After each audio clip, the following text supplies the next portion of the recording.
At the turn of the new millennium, French cinema delivered a film so raw, so unflinching, that it shook audiences across the globe.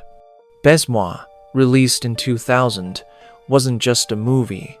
It was a declaration of rage, rebellion, and female fury wrapped in an unapologetic blend of sex and violence. Directed by Virginie Despentes and Coralie Trinh, the film pushed boundaries in ways few dared, combining explicit unsimulated sex with scenes of brutal revenge. For some, it was feminist empowerment. For others, it was pure exploitation. But one thing was certain. The world of cinema would never look at Baise Moi the same way again. The film follows two women, Manu, played by Rafaela Anderson, and Nad, portrayed by Karen Lancome. Both actresses had backgrounds in the adult film industry, which added fuel to the controversy surrounding the movie. Their performances were raw, stripped of Hollywood gloss, and intensely real. These weren't polished actresses reciting lines. They embodied the rage and despair of women who had been pushed beyond their breaking point. Manu, a woman traumatized by violence, and Nad, a sex worker living on the edge, come together and embark on a nihilistic road trip filled with sex, chaos, and bloodshed. Their chemistry and fearlessness carry the entire film, making it both shocking and unforgettable.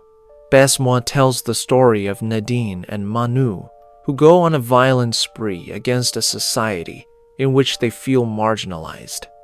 Nadine is a part-time sex worker, and Manu, a slacker who does anything, including occasional porn film acting, to get by in her small town in southern France. One day, Manu and her friend, are accosted in the park by three men, who take them to a garage and them, while her friend struggles, screams, and fights against the rapists. Manu lies still with a detached look, which troubles the man raping her, who soon gives up. When her friend asks Manu how she could act so detached, she replies that she can't prevent anyone from penetrating her pussy, so she didn't leave anything precious in there. Manu then returns to her brother's house and does not tell him what has happened, but noticing bruises on her neck, he realizes.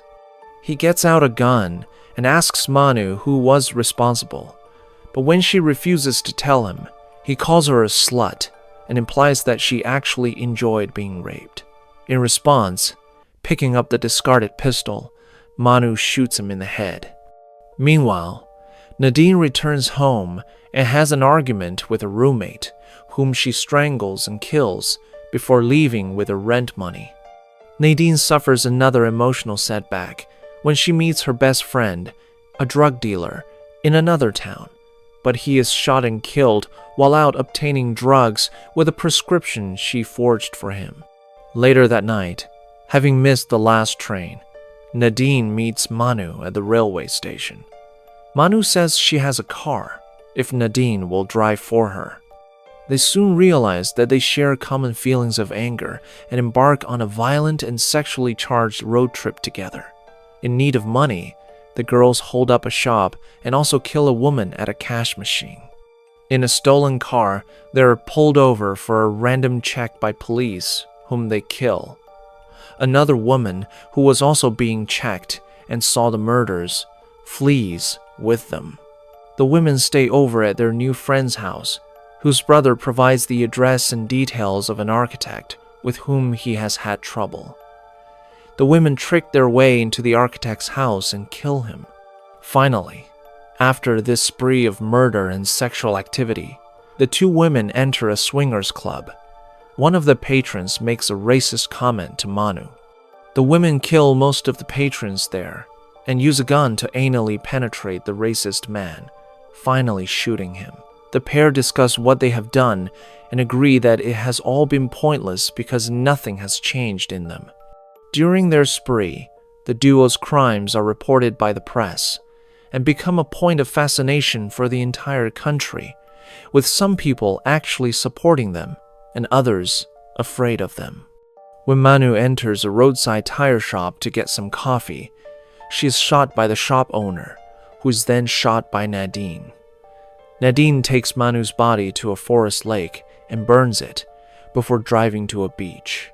With tears in her eyes, Nadine puts the gun to her head, intending to commit suicide, but is arrested by the police before she can do so. The film's release ignited an immediate firestorm. In France, Baise Moi was originally rated as pornographic, a classification that would have effectively buried it from mainstream cinemas. After public debate, it was reclassified under a newly created 18 rating, specifically introduced for films considered too extreme for regular audiences but not strictly pornographic. Still, many theaters refused to screen it.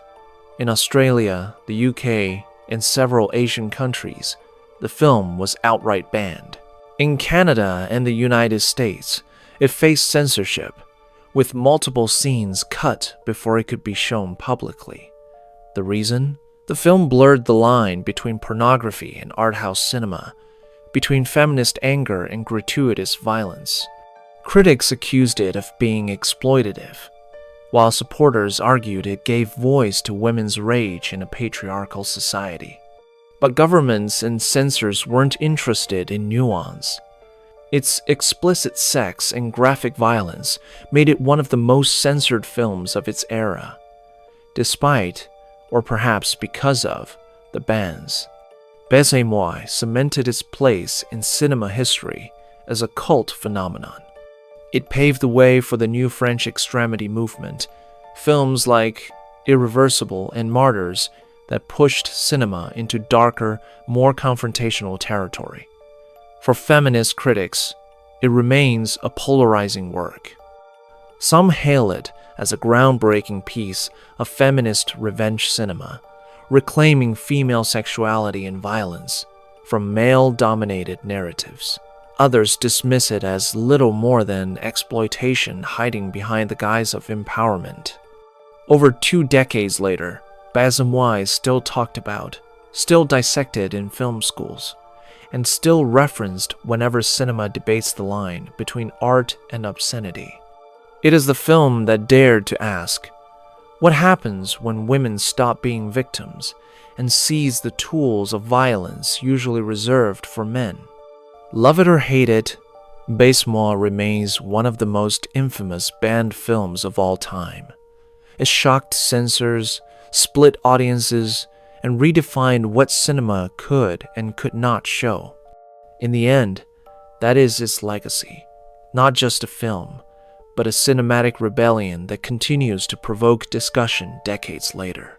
If you enjoy exploring the stories behind the world's most controversial banned films, don't forget to subscribe and follow the channel, because there are many more shocking tales to uncover.